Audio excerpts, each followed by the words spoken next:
Olá pessoal, bem-vindas e bem-vindos novamente ao nosso curso de Ciberarqueologia, tratando aqui a parte da teoria cibernética, esse curso da UFMG. Vamos dar continuidade aí em nosso 7º encontro, hoje falando sobre jogos eletrônicos, sobre arqueogaming. O que é arqueogaming? O que é essa junção de arqueologia com jogos digitais eletrônicos? Vamos começar pelo fundador do termo aí, pela pessoa que cunhou esse termo arqueogaming, que é o arqueólogo Andrew Reinhardt, que recentemente defendeu sua tese pela Universidade de York.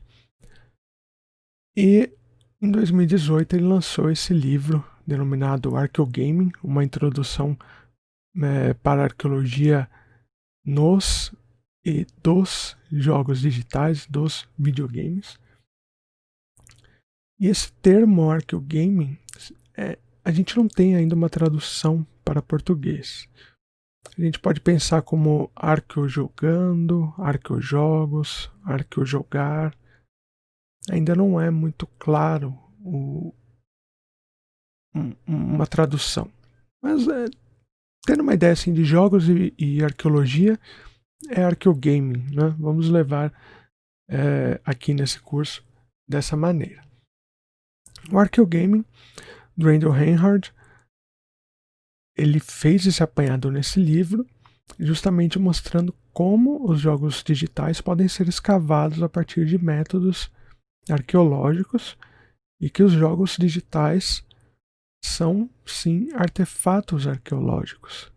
É isso que eu vou tentar aí ao longo dessa nossa conversa convencê-los de que os artefatos denominados videogames, denominados jogos, são muito arqueológicos. Eles possuem muitas coisas que podem ser exploradas pelo campo da arqueologia também, além da história, da antropologia e uma série de outras disciplinas. A arqueologia também pode estudar jogos digitais.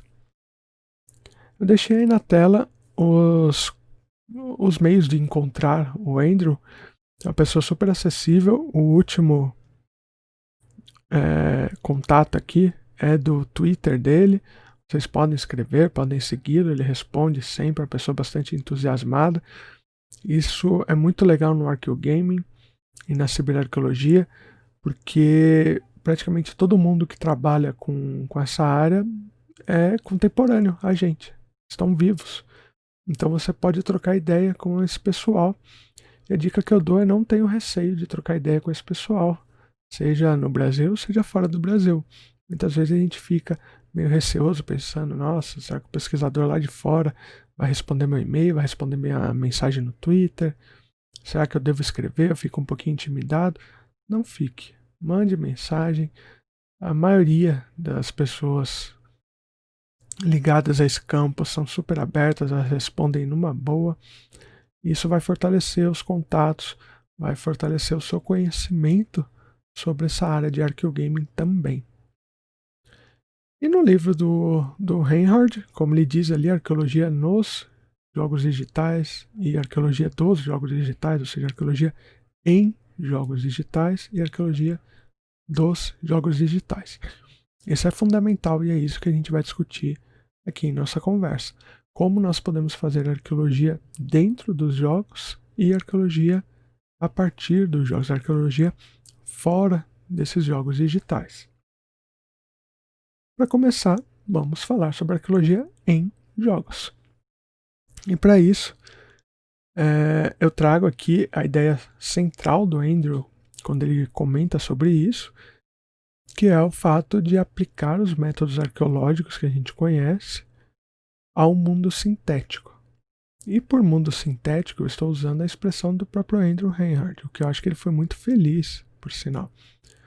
Porque ele não opôs o mundo real ao mundo virtual, como a gente discutiu no nosso encontro anterior.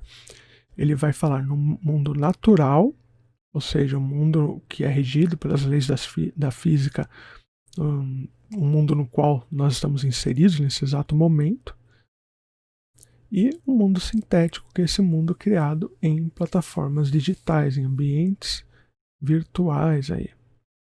Então, essa eu acho que foi uma sacada genial do Andrew, porque mundo sintético amplia demais o alcance para o Archeogame. Ele não fica restrito a, sei lá, mundo 2D, mundo 3D. Não, é mundo sintético. Tudo que é criado dentro de uma máquina é um mundo sintético e pode ser explorado arqueologicamente com os métodos que a gente tem em campo na arqueologia feita no mundo natural, certo? Eu trago aqui exemplos, vou trazer exemplos aqui para nossa conversa. O primeiro exemplo é a fotogrametria. Eu acredito que a maioria de vocês já tenha tido um contato com fotogrametria ou saibam o que é fotogrametria, já tenham ouvido falar de fotogrametria, que é essa técnica de você realizar uma série de fotos sobre um objeto, sobre um artefato, um monumento, e aí executar um processamento em um programa específico, seja o Agisoft Metashape, seja o Gratuito Mesh-Room, e após esse processamento gerar uma malha poligonal tridimensional que é o seu modelo 3D.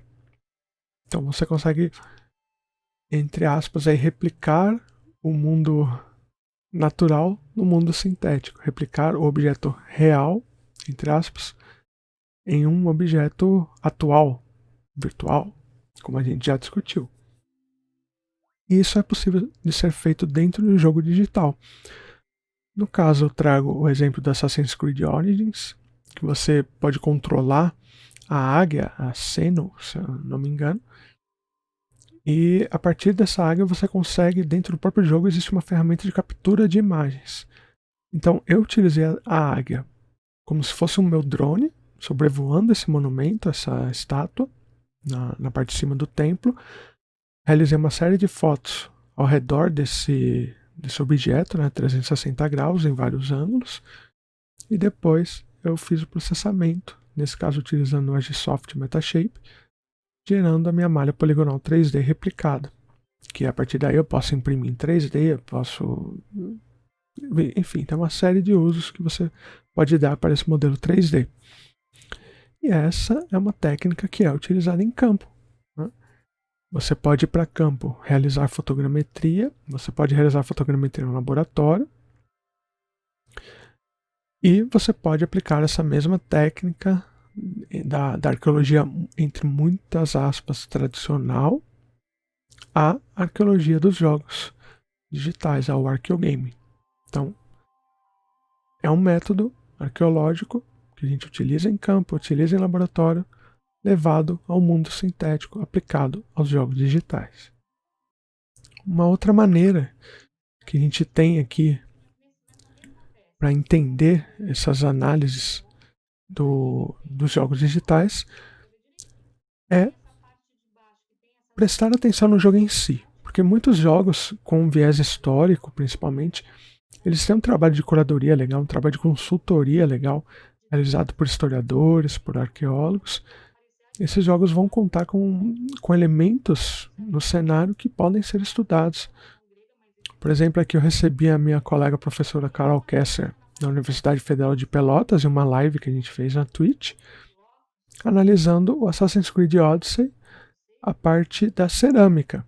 Então existe sim uma tipologia que você pode fazer no jogo digital que você faria no seu laboratório, faria na coleção, no acervo, a mesma questão, os mesmos elementos você aplica no mundo natural, você consegue aplicar no mundo sintético. Aqui está a professora Carol mostrando as réplicas que ela tem dos vasos, que a gente encontra isso no jogo eletrônico do Assassin's Creed também. Então a gente consegue analisar o artefato arqueológico dentro de um jogo eletrônico.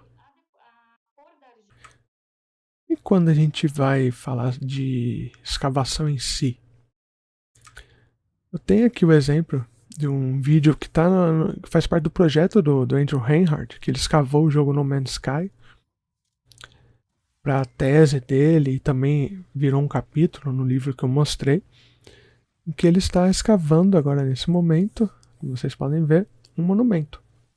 E para isso ele está ele utiliza uma ferramenta laser criada no jogo, que é para você minerar os elementos da paisagem.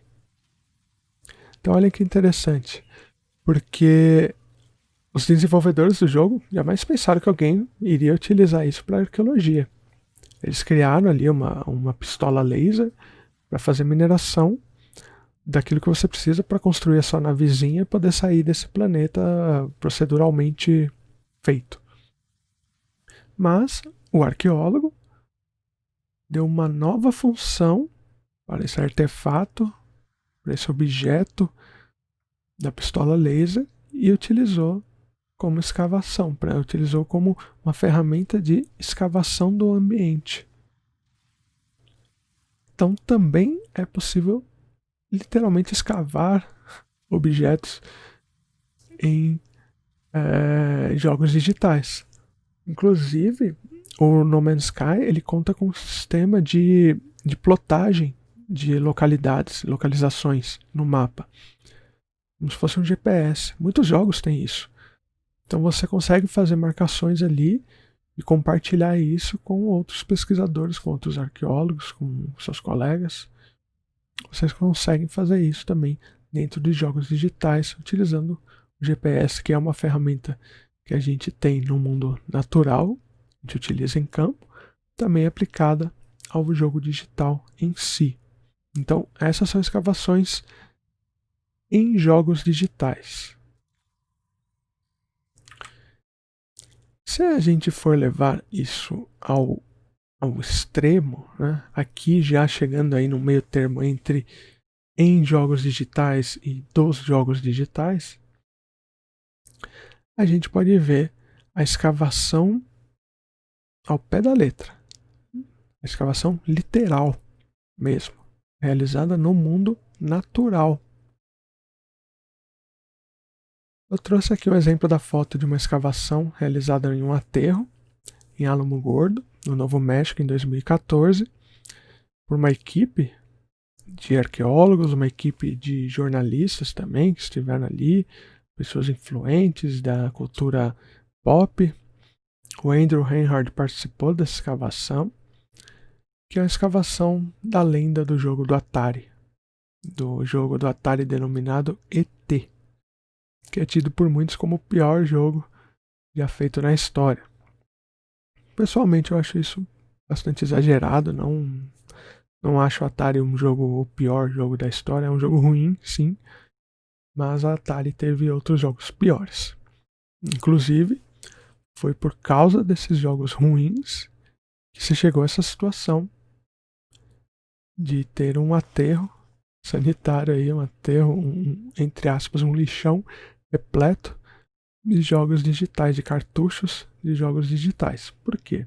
Uma historinha bem breve aqui, pessoal. Em 1983, a Atari lançou esse jogo do ET e para ir aí na crista da onda do filme do ET, do Steven Spielberg, que é um filme fez muito sucesso, é um filme legal, eu gosto bastante desse filme. E a Atari queria lucrar em cima disso pro Natal de 83, e os chefes chegaram ali em um dos desenvolvedores, que é o Howard Warshall, falou: Howard, você tem 5 semanas para programar um jogo do ET, que a gente quer vender isso na semana do Natal. Que era uma coisa muito doida, porque os jogos levavam 6 a 8 meses para ficarem prontos, deram 5 semanas para o Howard fazer isso. Ele fez, como ele pôde. O jogo, claro, ficou bem aquém das expectativas, ficou um jogo bem fraco, bem ruim. Isso impactou muito as vendas, porque no começo teve aquele hype todo. Vai ter um jogo da Atari, vou comprar para os meus filhos, vou comprar para mim. E aí quando o jogo foi lançado, chegaram em casa, colocaram o cartucho na Atari, ligaram e viram que o jogo era uma bomba, a maioria dos consumidores, no seu direito de consumidor, retornou o jogo à loja. Falou: não quero isso, quero meu dinheiro de volta, porque esse jogo é ruim. Simplesmente assim, é ruim, não quero mais. E as lojas, por sua vez, começaram a ter a aumentar o estoque aí de devoluções em suas lojas, né, em seus armazéns, e por sua vez eles devolveram isso para a Atari. Só que o problema é que não foi só o jogo do ET que estava passando por essa situação. Nessa época não existia uma questão de direitos autorais como a gente tem hoje. Então, às vezes, era lançado um jogo que fazia sucesso e várias outras empresas iam lá e copiavam esse jogo na cara dura, assim, faziam um derivado dele, trocando o gráfico, ali uma coisinha ou outra, e lançavam o mesmo jogo. Então isso começou a saturar o mercado de jogos nessa época, na década de 80, e muitos jogos ruins. Então começou a haver muitas e muitas devoluções de jogos. Essas devoluções iam para as lojas e as lojas, por sua vez, devolviam para a Atari. Até que chegou um momento, em 83, que a Atari não tinha mais o que fazer com tanto jogo devolvido e ela tinha que se livrar disso de dentro dos armazéns dela. Então a escolha da Atari foi, ali na calada da noite, levar todo um carregamento para essa cidade de Alamo Gordo, no Novo México, enterrar isso daí no aterro e concretar e depois jogar lixo por cima e abafou o caso. Né? A Atari meio que deu uma desentendida, falou: opa, não, a gente não fez nada aí, para não ficar feio não vamos divulgar isso. Porém, foi se criando uma lenda urbana de que a Atari enterrou os jogos do ET por serem muito, muito ruins, principalmente numa época, em 83, que teve o famoso crash, a quebra da indústria de videogames nos Estados Unidos, justamente devido a essa má qualidade e excesso de produção de cartuchos que não eram vendidos ou eram vendidos e devolvidos. Em 83 houve essa quebra, ninguém mais queria saber de videogame. E só foi ser retomado 2 anos depois, quando a Nintendo levou para os Estados Unidos, trouxe aqui para o Ocidente, o seu Nintendinho, seu NES, o Nintendo. Que aí a gente teve a retomada dos videogames. Até hoje a gente tem muita coisa aí, embora muitos dos jogos tenham a sua qualidade questionada também, porque a indústria, o capital quer cada vez mais vender jogos, eles são produzidos com uma frequência cada vez mais rápida, com a qualidade cada vez pior, tanto é que eles lançam jogos que parece que nem eram para ter sido lançados, né? Que lança o jogo, aí depois de uma semana tem que mandar um patch de correção para os bugs, ou então lança o jogo e lança 500 DLCs, sendo que você já pagou pelo jogo, você tem que pagar mais para ter a história completa. Então a indústria de jogos que não abre o olho porque está caminhando para o mesmo lado aí que a gente já viu isso em 83. Então é bom que a indústria fique esperta com isso. E no caso aqui de 83, essa lenda urbana de que ali só havia cartuchos do ET enterrados, quando houve a escavação arqueológica, realizada com todo o rigor científico, foi visto que não era bem assim. Como vocês podem ver aqui na foto, nós temos sim um cartucho do ET, porém temos cartucho de um outro jogo aqui, o Centopeia. E na análise quantitativa, né, do número de cartuchos retirados dessa escavação arqueológica, o pessoal viu que o ET não era a maioria dos cartuchos, era apenas uma parcela do tanto de cartuchos que foram enterrados ali. Então muitas outras coisas foram jogadas aí, varridas para o esquecimento, e a escavação arqueológica serviu para isso, para comprovar aí que essa lenda urbana existiu. Embora a Atari tivesse ficado quieta, é verdade, ela enterrou os jogos, porém não só os jogos do ET, mas uma série de jogos. E essa é a primeira escavação de jogos digitais que a gente teve até o momento aí na história, em que literalmente o objeto que você foi para campo para ser escavado, você já sabia que era um jogo digital, no caso um cartucho do console Atari. E saindo um pouco dessa aplicação de métodos em jogos digitais para a arqueologia dos jogos digitais, ou seja, a arqueologia que a gente pode fazer a partir da mídia em si, do jogo em si.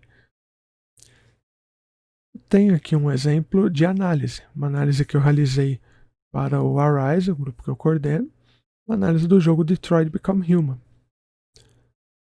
Esse jogo é fantástico porque ele lida com a questão dos robôs, dos androides, em um mundo do futuro em que eles estão aí sendo utilizados para várias funções na sociedade.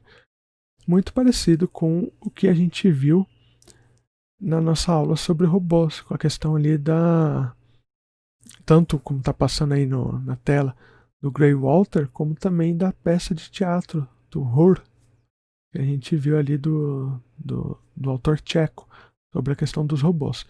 Então, muitas coisas podem ser aí pensadas e estudadas nesse jogo do Detroit Become Human, as questões sociais, econômicas, políticas também. Então, é possível sim fazer uma análise, uma escavação, aí nesse caso mais metafórica, do jogo digital e pegar elementos que a gente também estuda na arqueologia, entre aspas, tradicional. É possível sim. Um outro tipo de arqueologia de jogos digitais é a arqueologia da figura do arqueólogo em si. Eu tenho aqui na tela, acredito que a maioria de vocês conheça, a Lara Croft do jogo Tomb Raider. A Lara Croft é uma arqueóloga. E notem aí que ela utiliza, está aí nas duas mãos dela, a ferramenta que todos nós arqueólogos utilizamos quando vamos para campo, que são pistolas, né? Pistolas automáticas aí. Quem nunca escavou utilizando uma pistola automática? Brincadeiras à parte, a gente vê que a visão que a indústria de jogo muitas vezes tem do arqueólogo é essa. É de um desbravador que utiliza da violência para chegar ao seu objetivo.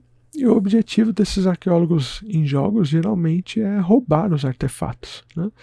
A gente não vê um arqueólogo de jogo estudando o artefato, indo lá, fazendo uma escavação, nada disso. Ele vai, tira do contexto original, sem nenhum registro, leva ali para a casa dela, no caso da Lara Croft, que o pai dela era um colecionador, então ela é uma coisa bem do século XIX, assim, início do século XX. Então ela continua essa tradição.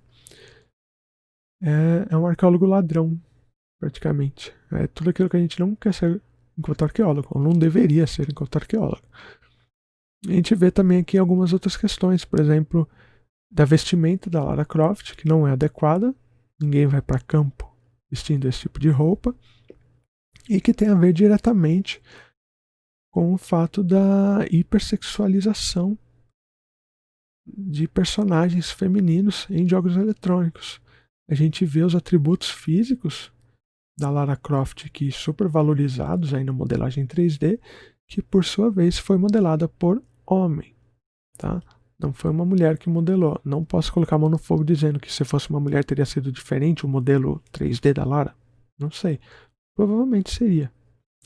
Mas, deixando essa contrafactual de lado, foi um homem sim que modelou a Lara Croft a partir do que a indústria queria, que é essa mulher aí com atributos físicos super valorizados e que de arqueóloga não tem nada a não ser o título que dão para ela.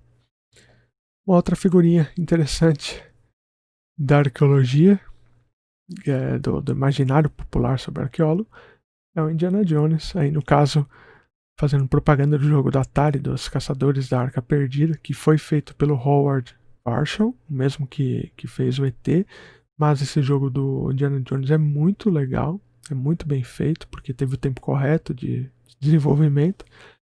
E o Indiana Jones é o mesmo caso da Lara Croft, só que a diferença é que ele é homem. Então ele não usa um shortinho, ele não tem aí o corpo dele aí com atributos super valorizados. Mas ele é tão ladrão quanto e tão violento quanto.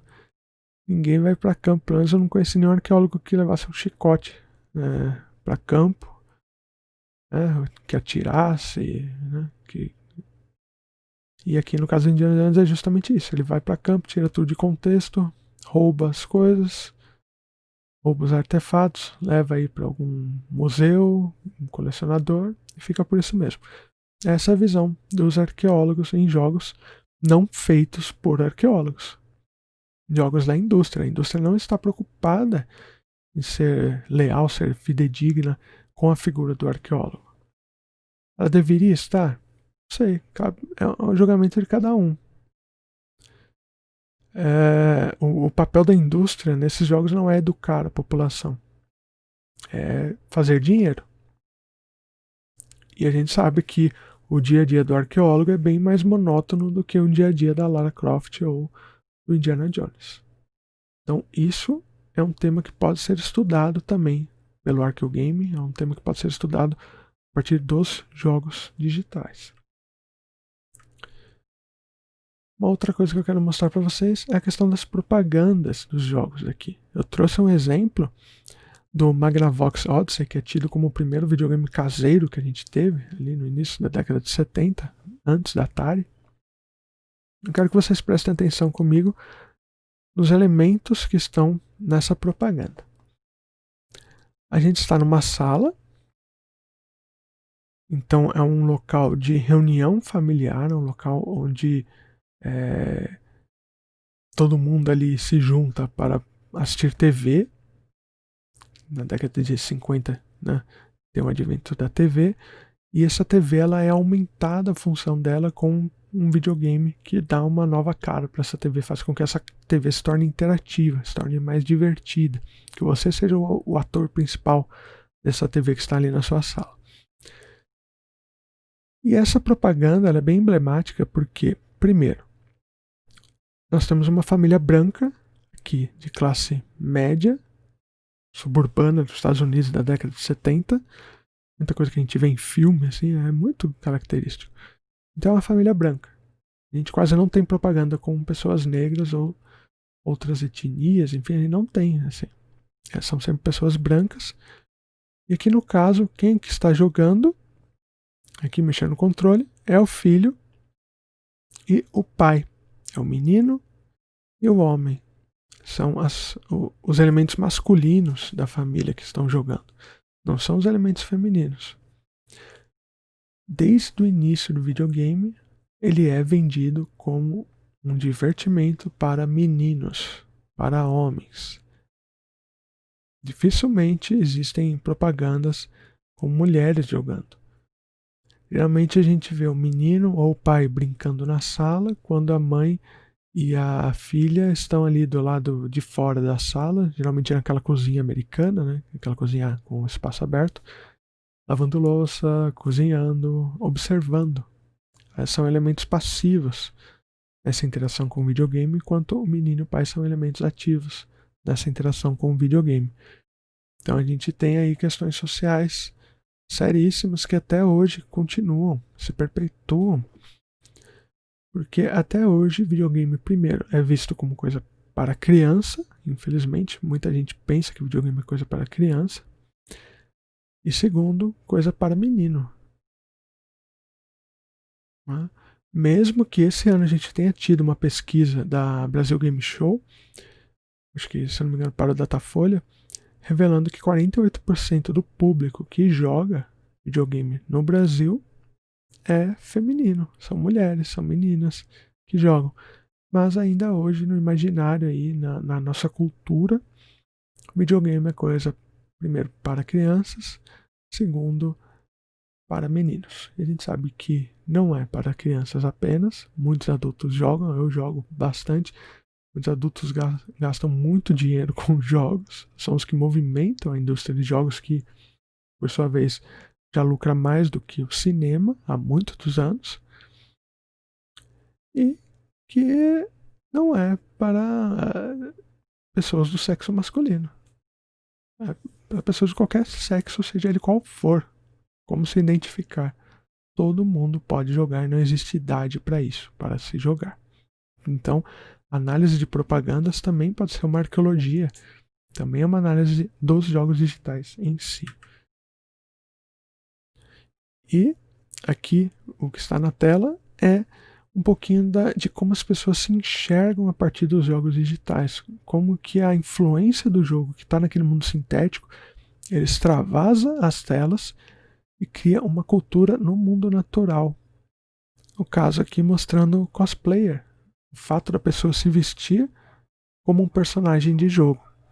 À esquerda a gente tem uma modelo fazendo um cosplay da personagem Aloy do jogo Horizon Zero Dawn. Então ela está usando a mesma roupa, os mesmos elementos. Então é interessante a gente ver como existe uma cultura dos jogos para fora do mundo sintético. Como forma uma comunidade de pessoas com interesses em comum, que dialogam entre si, que vão a eventos vestidos como personagem de seus jogos preferidos, e que isso muitas vezes auxilia a pessoa. A pessoa muitas vezes ela incorporando esses avatares digitais pode muitas vezes auxiliar aí num engajamento social, numa troca de experiências, talvez na timidez. Então, cosplay é um elemento importante da análise dos jogos digitais que não deve ser esquecido. O mundo fora do jogo em si é muito importante.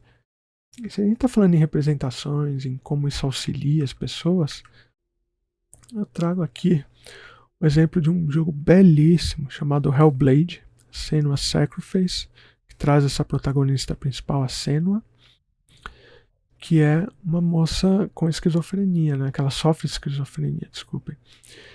E o jogo todo traz isso pra gente, porque o desenvolvimento foi pensado nisso. Os desenvolvedores tiveram a colaboração de psicólogos, psiquiatras, eles gravaram tudo. O som do jogo foi gravado em 360 graus, então quando você está jogando você escuta uma voz aqui, uma voz atrás, vai te deixando assustado. Tudo isso para emular um pouco como é uma pessoa que infelizmente sofre desse transtorno psicológico denominado esquizofrenia. E o jogo foi tão feliz no intento dele que logo após o lançamento eles receberam vários relatos na internet de pessoas que têm parentes com esse mal, que sofrem desse mal da esquizofrenia, dizendo, poxa, obrigado por terem feito isso, esse jogo, porque finalmente eu consegui dialogar com a minha família, consegui dialogar com os meus amigos sobre como é difícil passar por isso. Então, esse jogo para mim é uma obra de arte, é um serviço maravilhoso realizado por videogames que permite você estudar também a psicologia dentro e fora dos jogos digitais. Uma arqueologia da psicologia da mente dentro e fora dos jogos digitais. Vale muito a pena quem não jogou jogar Hellblade: Senua's Sacrifice. E vamos falar finalmente do desenvolvimento de arqueojogos. Se a gente joga é porque alguém desenvolve. E o mais legal é que nós, enquanto arqueólogos, também podemos desenvolver jogos digitais. Aqui um exemplo na tela, sou eu modelando no Blender, no software 3D, um barco, um navio do século XIX, início do século XX, para um jogo que estou desenvolvendo junto ao LIT, coordenado pelo professor André Zaranki, sobre arqueologia na Antártica. E todo o jogo passa por esse processo, pelo processo da modelagem. Isso eu fui aprendendo a maior parte sozinho, graças a tutoriais no YouTube, fóruns, fui aprendendo a modelar, a programar também. Eu atuo nessa área de desenvolvimento de aplicativos interativos e aplicativos ciberarqueológicos desde 2012, 2013, por aí. Foi quando eu comecei, de fato, o meu doutorado no Museu de Arqueologia e Etnologia da USP e não parei mais. Até hoje eu trabalho com essa digitalização, com esse mundo 3D interativo. E aqui então um exemplo de modelagem 3D. E depois que você modela os personagens, você tem que programar. Eu trago aqui uma captura, né, um print screen do programa que eu utilizo, que é o Unity, é uma ferramenta gratuita para desenvolvimento de aplicações interativas, sejam jogos, sejam apps para celular, o que você quiser, você consegue fazer aqui na Unity. Eu trago aqui, vocês podem ver na tela, aqui a parte do cenário. Isso faz parte do que eu trouxe aqui, é o protótipo do nosso jogo do LIT, sobre arqueologia antártica. E essa é a tela geral da área de trabalho do Unity. Aqui a gente tem a cena, onde eu coloco os elementos. À direita eu tenho a visualização da câmera dentro do meu jogo. E mais uma série de elementos aqui, tudo que está na cena, as pastas, o inspector aqui, que é onde eu mudo cada variável de tudo que está na tela. Isso faz parte da programação. Uma outra questão aqui, como que a gente trabalha essa programação, porque todo jogo lida com gatilhos e hotspots. Gatilhos, nesse caso aqui representados por essas caixas laranjas, são locais que, por exemplo, ao entrar com o seu personagem, com o seu jogador, ele vai mudar a tela. A tela, no caso a câmera, vai mudar a câmera de visualização. E o hotspot, nesse caso as caixas amarelas, são pontos de interação. São os lugares onde você vai chegar perto com o seu personagem, vai poder conversar com alguém, vai poder pegar um elemento, interagir com esse elemento, com esse objeto. Tudo isso é um hotspot, todo jogo tem um hotspot. E dentro desses hotspots, a gente faz uma programação. Essa programação, nesse caso que eu trouxe aqui para vocês, de um dos hotspots, é um exemplo apenas, é uma programação visual que eu utilizo para esse jogo do LIT em blocos lógicos. Então, toda a lógica de programação, eu vou ligando um bloco ao outro, vou mudando as variáveis aqui, e vou fazendo com que aconteça na tela essa vida do meu aplicativo. Então, é um desenvolvimento de arqueojogo. Eu tenho aqui o teaser desse jogo. Eu vou passar aqui para vocês em tela cheia. Esse jogo pode ser baixado no site do Arise. A gente já tem um protótipo ali para vocês baixarem a versão para Android. Por enquanto está ficando desse modo. Dê uma olhadinha aí, pessoal.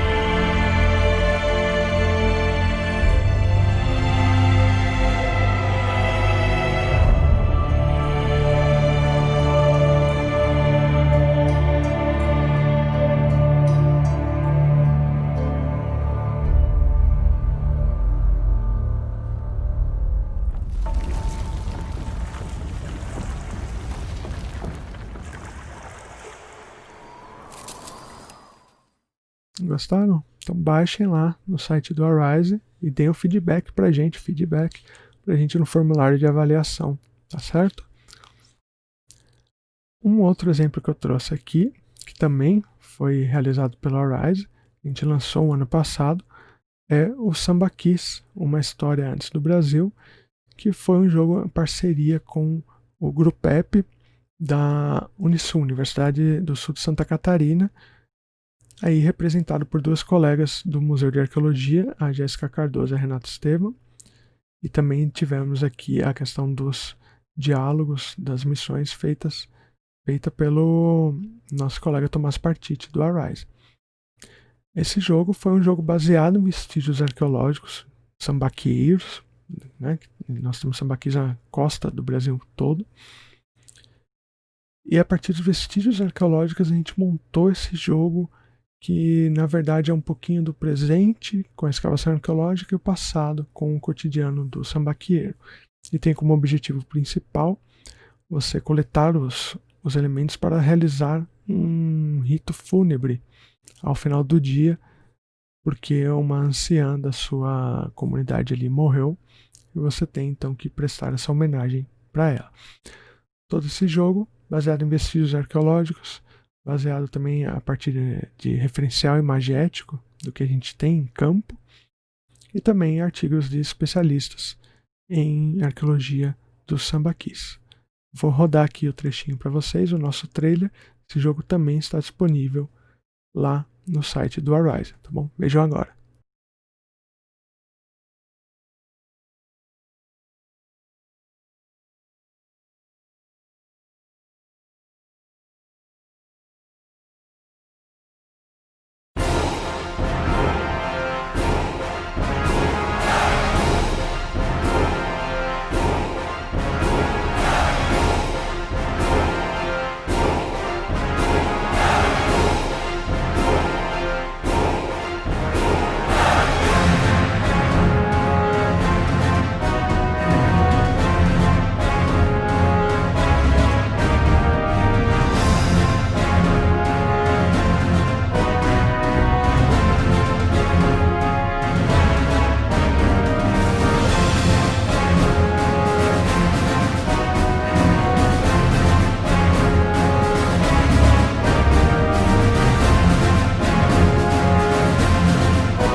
Espero que vocês tenham gostado, que tenha aberto a mente de vocês para como a arqueologia pode sim estudar jogos eletrônicos. É importante a gente pensar o artefato a partir de tudo isso que eu disse, questões sociais, políticas, econômicas, psicológicas, tudo isso torna o jogo digital, seja a mídia física, seja o jogo por download, um elemento, um artefato arqueológico por excelência. Ele tem todos os elementos que o arqueólogo pode estudar em qualquer outro artefato, em qualquer outra cultura, qualquer outro tempo. Ele pode estudar também num jogo eletrônico. Não importa que o jogo seja uma arqueologia do presente, uma arqueologia do contemporâneo. Ele não é menos objeto arqueológico do que qualquer outro artefato com o qual nós estamos já acostumados. Para a próxima aula, a gente vai conversar sobre pós-humanismo e imortalidade. Vamos ver como a cibernética, essa cibernética de interação em tempo real que a gente viu aqui nos jogos eletrônicos, vai ser levada ao extremo com as questões filosóficas e também questões que estão sendo feitas em laboratórios de universidades, de empresas, ligadas ao transhumanismo, àquilo que está um passo à frente do ser humano como nós conhecemos. Então a gente se vê no nosso próximo encontro. Até lá, continuem sendo o que vocês sempre foram, ou seja, sejam incríveis, e a gente se vê na próxima. Um grande abraço, pessoal. Até lá.